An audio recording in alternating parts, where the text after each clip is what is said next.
I am Laura, 29 years old, and my husband is Richard, 30 years old. We made the decision to live with his parents because Richard often expressed his desire to give back to his parents someday, considering himself the eldest son. Richard's parents are incredibly kind and uphold strong values that I deeply respect. I believe that if we have children in the future, it would be beneficial for them to grow up around their grandparents, learning about society through their experiences. Therefore, I was in favor of the idea of living together. However, there was a catch in this seemingly perfect in-law setup. Richard's unmarried sister, Melissa, 26 years old, also lived at home. My first encounter with her was when I went to announce our engagement, and she remarked sarcastically, "So, you're the latest addition to the family, huh?" My initial impression of my sister-in-law was unfavorable. She seemed to disapprove of her parents' approval of me and displayed a bad attitude. A few weeks after moving in, during a meal, I was serving food to everyone at their respective places. Melissa suddenly exclaimed in disapproval, "Wow, what? You placed the food at your seat first." I was taken aback by her unexpected outburst. I explained that my seat was closest to the kitchen, but she continued to make a fuss, insisting that I should have served her first. Witnessing this, my husband stepped in, reminding her of the importance of respecting me as the wife of the eldest son.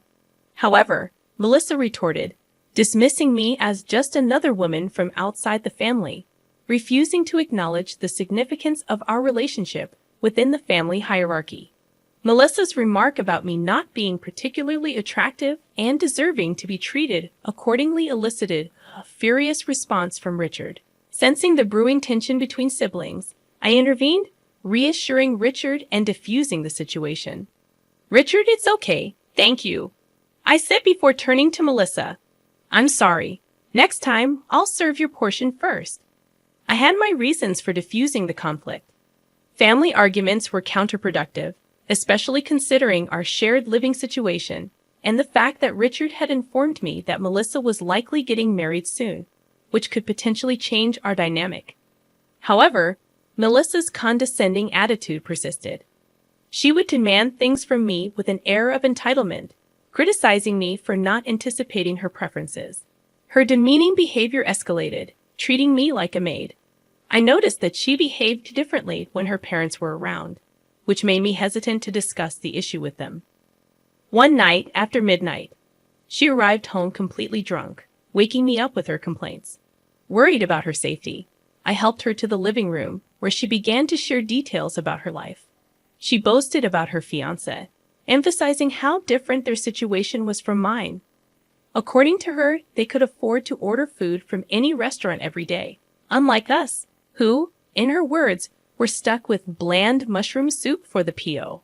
Despite her condescending tone, I chose to remain patient and composed, realizing that her behavior was a reflection of her own insecurities and need for validation. The difference between us became starkly apparent. "I'm not like you, plain-faced maid," my sister-in-law sneered, demanding water in the middle of the night.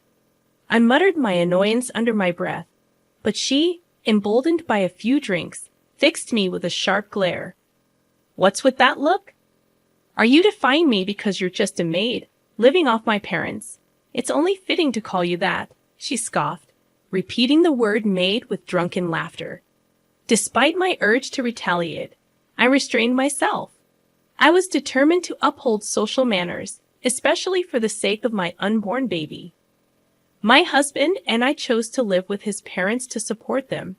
They were good people, and I wanted to help. Yet being looked down upon as a mere maid was infuriating. Trying to distract myself, I began cleaning, but the frustration lingered, my grip on the vacuum tightening. During my cleaning spree, I noticed wedding invitations on the table, suggesting my sister-in-law was getting married. Curiosity piqued. I examined the name on the invitation and realized I knew the guy. An idea struck me. Maybe I could put her arrogant attitude in its place. The day she brought her boyfriend home, I had just finished cleaning the balcony and garage. As I returned inside, she berated me for taking too long, oblivious to the fact that I was just 10 minutes past our agreed meeting time. I echoed her words, emphasizing maid. How many times do I have to tell you? You're basically the maid, she ranted. I smiled inwardly, confident that I could finally show her that being respectful to others, regardless of their status, was the true mark of class. I wouldn't have renewed your contract, I retorted, my words cutting through the air like a knife. Her face flushed with anger, her voice rising in volume. I calculated the perfect moment to strike. Anyone in the living room would surely hear her now. Maintaining an air of innocence, I went to serve the tea. And there he was, Michael. I called out to him just as Isis, my sister's fiancé, did. I had suspected our connection, and my hunch was right. He was her first love. Huh, Laura? Michael looked up in surprise. You haven't changed at all, still as funny as ever, I said, smiling at him. My sister-in-law stared at us, stunned, her head swiveling between the two of us as she tried to comprehend our acquaintance. Michael continued, more than acquaintances, she was my first love. My sister-in-law's face turned pale, and she almost collapsed into her chair. No way, you were engaged too. This woman, you were just a second-hand product. The word second-hand didn't escape my ears. People who belittle others often reveal their true colors. I seized the opportunity, repeating the word for emphasis. He mentioned maid in the kitchen earlier. My sister-in-law stammered, her escape route blocked. Oh, that was just a joke between us. You know how we joke around. She tried to dismiss it, but I wasn't letting her off the hook. Complaining about the table service order and calling me plain Jane, are those jokes too? Because if they are, they're in bad taste, I challenged, refusing to back down. Michael chimed in, objecting to being called second-hand like a thrift store item. The irony of her insults finally struck her, and her discomfort was evident. This was my chance to strike back at the sister-in-law who had made my life miserable. It felt like a miraculous opportunity, a gift from the heavens. Slowly, I approached her, applying gentle pressure. Shall we share some memories of being called second-hand and maid? I said, my tone dripping with irony. As I placed the tea on the table, Michael settled back into the couch, saying, Thank you, Laura, signaling that the tables had turned in my favor. I first met Lori back in high school when I was part of the basketball team, and she was the captain of the girls' basketball team. During my slumps, she always encouraged me, emphasizing that recognizing the issue was the first step toward improvement. She had a way of offering positive words, even appreciating small details like the trajectory of my shots. Lori's wisdom stuck with me, especially her advice that life wasn't a tournament with definitive defeats, but rather a league where wins and losses alternated. Her occasional gesture of giving me sports drinks meant the world to me. I must admit, I harbored a small crush on her and even asked her out, but Laura was incredibly popular. His expression remained stoic as he continued. After I asked her out one summer and got rejected, Lori remained considerate. She still treated me the same and even continued giving me drinks. My first love was a mix of bitterness and sweetness. He looked directly at my sister-in-law, accusing Laura of being called maid and me secondhand. Suddenly, I saw my opportunity. I now understand the kind of person you are, he said, his voice firm. I can't see us continuing this relationship. My sister-in-law turned ghostly pale and began sobbing, revealing her desperate circumstances. I'm in a tight spot now. I even quit my job. He looked puzzled but remained stern. You quit? He asked. Before she could respond, I jumped in. I didn't ask her to quit, he said. This unexpected revelation provided my chance. Didn't she talk about how you wanted to be together forever? How? With your earnings, she could live a lavish lifestyle, ordering takeout every day. I exposed her deception. My sister-in-law's eyes widened in shock. You didn't have to say all that to Michael, she stammered, attempting to justify herself. I chuckled, confident in my revelation. Of course, I had to say it. After all, I know Michael. It's like watching everything unfold in a reality TV show, except I heard everything in person. Michael buried his face in his hands, clearly overwhelmed by the situation. I never told you to quit your job. I mean, I didn't say to continue either, he responded, leaving her to confront her own choices and deceptions. Michael shrugged, voicing his concerns. Did you decide to marry me because of my university and my job?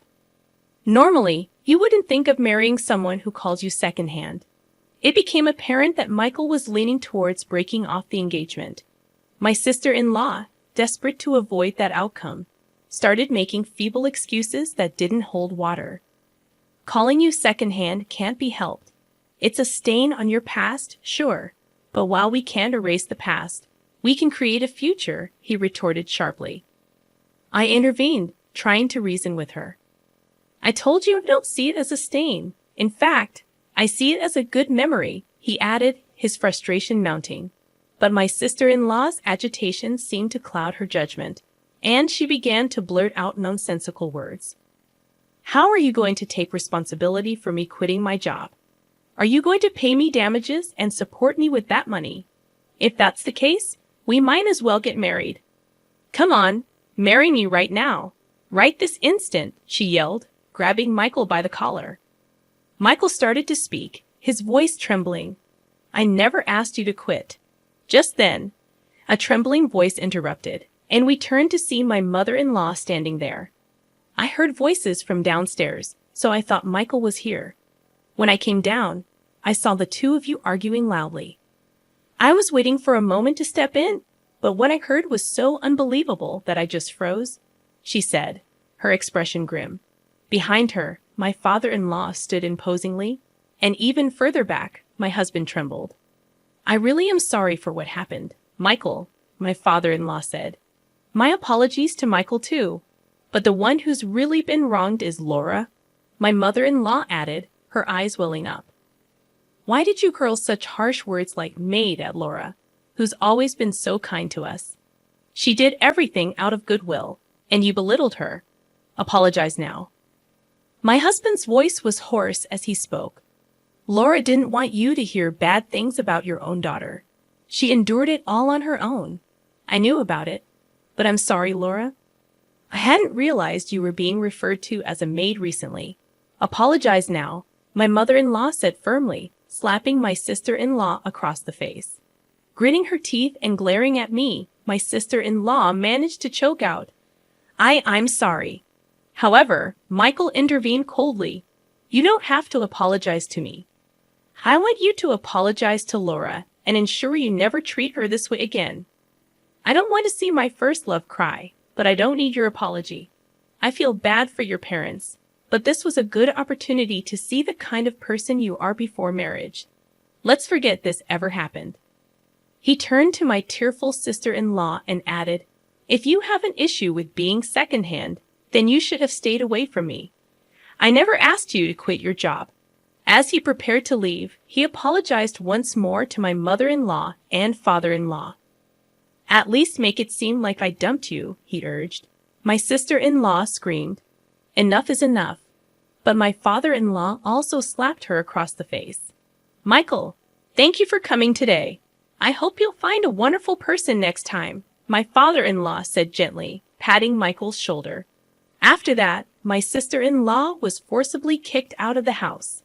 Laura, I'm so sorry for everything, my mother-in-law said, apologizing even though she hadn't done anything wrong. We truly appreciate everything you've done for us. I married into this family because I really like you and father. I want to be with you always, forever, I said, holding Lionel's hand. My in-laws disowned my sister-in-law, vowing never to let her near me again. Months later, my sister-in-law sent an email to my husband, asking for financial help, claiming she couldn't find a job and couldn't pay her rent. However, my husband blocked her in front of me. Several years later, I heard that Michael got married. We started to keep in touch again after the incident with my sister-in-law. By then, I had given birth to our first child. When we have our own kids, I'd like parenting advice from you, Michael said. Yay, our child is so lucky to have grandparents who adore her, I replied. We want our child to be loved and to know love. We named our child Amy, which means beloved.